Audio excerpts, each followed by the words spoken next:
What if everything you know about spiritual awakening is a lie? They told you it would be beautiful, that you step into the light, feel at peace, and finally find yourself. But what if the first step wasn't peace, but destruction? Imagine waking up one day and realizing that the world you've built, your beliefs, your identity, your entire reality, was never real to begin with.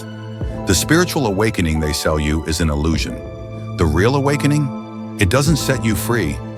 At first it breaks you. This isn't just a mindset shift. It's an unraveling. Some call it an existential crisis. Others describe it as a haunting emptiness, like life itself has betrayed them. Because before you wake up, you must first lose yourself.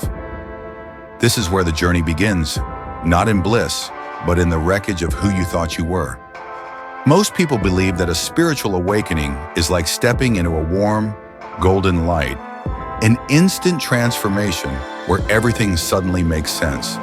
They imagine enlightenment as a serene state of peace, where suffering vanishes and a higher understanding takes over. Social media, self-help books, and even some spiritual teachers paint it as a blissful ascent into wisdom and clarity. But here's what they don't tell you. True awakening rarely begins with peace. In fact, it often starts with chaos. Imagine standing on the edge of a cliff, looking down at the life you've built, the beliefs you've held, the identity you've carefully crafted, the relationships that have shaped you. Now picture the ground beneath you suddenly cracking, the once solid foundation crumbling into dust. Everything you thought you knew about yourself, about the world, about reality itself, begins to feel like an illusion. The first stage of awakening isn't about feeling lighter, it's about feeling lost. It's the unsettling realization that the version of you that has existed until now might not have been the real you at all. And that's the terrifying part. It's not just a shift in mindset, it's a dismantling of everything you thought was true. Some people experience this as an existential crisis. Others feel it as an unexplained emptiness, like a deep, gnawing void in their chest. It's as if life itself has betrayed them, as if the rules they once lived by were written in disappearing ink.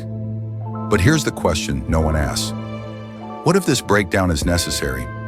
What if, before you wake up, you must first fall apart? This is where the journey begins, not in bliss, but in the unraveling. The question is, will you resist or surrender to what's coming next? Maybe you felt it, the unraveling, the uncertainty, the sense that everything you once believed is slipping through your fingers. Maybe you've wondered if you're broken, if you've lost your way, if you'll ever feel whole again. But what if this isn't the end of you? What if it's the beginning? The truth is, awakening isn't about becoming someone new.